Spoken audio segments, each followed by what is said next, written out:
Welcome back, you're watching Breakfast. Thanks for joining us. They say that truth is stranger than fiction.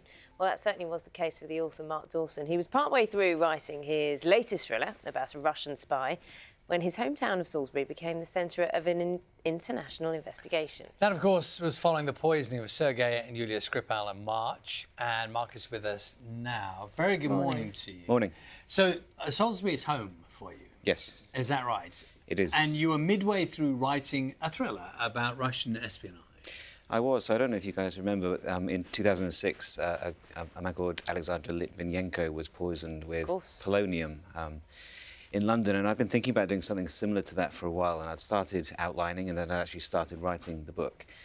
And as you said, an afternoon in March, a Sunday, I was in my office, and literally a minute away from where I was writing, events unfolded that have subsequently become an international news story and really put Salisbury front and centre in terms of media. How did that affect what you were writing in the book? Yeah, it's difficult not to be affected by it, just because Salisbury is a small town. You know, we call it Smallsbury. It's very small, it's very friendly, everyone knows each other. And then to see this story develop from what was originally thought to be a drug overdose with fentanyl, and then the next day, I think, as people realised that the Skripals, Sergei Skripal, what his history was, we had Portendown being involved and the police announcing that it was Novichok. It was just, it seems so crazy to be able to talk about that now. It's so outlandish.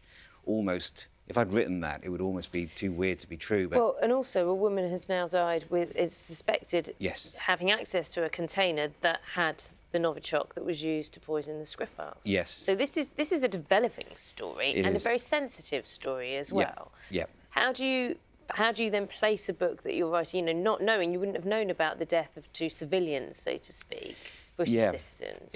It is something that I have been wrestling with, actually. Sensitivity is very important. I mean, authors have written about the things that happen around them ever since stories have been told. So I've always drawn my influences from things that, you know, I've experienced or news stories that I can research. But saying that, as you say, someone has died as a result of this, and it is something that needs to be treated with a lot of sensitivity and respect. So it's something that I'm constantly thinking about. Many people observing what happened in Salisbury have used that line, which you couldn't make this stuff up. And I'm not being flippant, because someone has died, and these are really serious situations. But there is that point with fiction where you're thinking, do you know what, this is the kind of thing that, I don't know, 10, 15 years ago, someone might have made up a story, and we'd have all sat around and said, well, that kind of thing can't happen, not in a little place. And yet, now we're in the thick of it. Yeah, I mean, it's changed. The story has evolved over the course of the last 4 months or so, and it is still very strange. So, I mean, even in Salisbury now, the Maltings, where the Skripals were found, has been opened. But the pub and the restaurant that they visited are still cordoned off. And then most recently, with the recent development, the park where Dawn and Charlie, I think, visited, that's still sealed off. And I run through that park every day. And you know, to give an idea of how this is impacting people on a kind of more personal level, the park was cordoned off on Wednesday. My daughter's school had a picnic in the park on the Tuesday.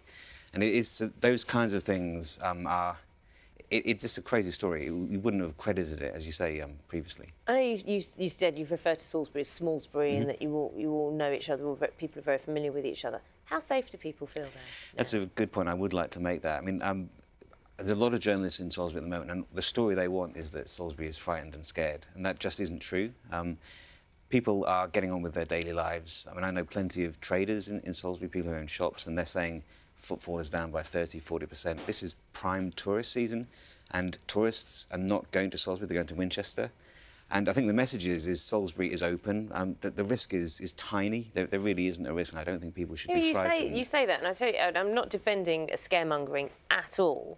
But like you say, one of the anecdotes you've said is your daughter at her school had a picnic in the park where this container was found, or near the park where this container was found. Yeah. So it's not something, as a parent, just a human being with general care for their health and well-being, is going to ignore. No, you can't ignore it, but at the same time, thousands of people had been in that park. And there's an emotional response and a rational response. I think emotionally, as a dad, it was something that obviously and my daughter woke up the next day saying she didn't feel well. So I mean, this is all something that you need to think about. But then as a rational response, the odds of finding something are so small.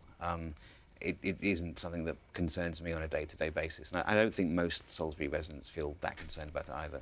Mark, on the subject of literature more generally, were you one of those people who grew up reading, I don't know, Le Carre's or stuff like that? Is that where your fascination with the subject came up? Yeah, Le Carre, Ludlam, My Lovely Child, those kinds of fast-paced thrillers, that's kind of what I cut my teeth on and what I write these days.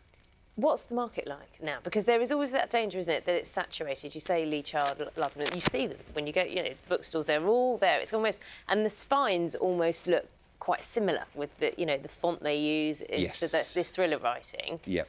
How do you distinguish yourself? Is it the loyal following that you depend upon? Yeah, well, I have a mailing list of ways I can reach my fans directly with 100,000 readers around the world. Some of the tools that we have available as writers now to reach our readers, things like social media advertising, that kind of thing. When I started writing 20 years ago, I would have said this was unbelievable, but the opportunities now are vast, really encouraging. Does your agent insist on that you are part of your marketing now? Yeah, most publishers do. And I think if you go to try and sell a book, the first thing they'll ask is how big is your platform, and then what are you prepared to do to market.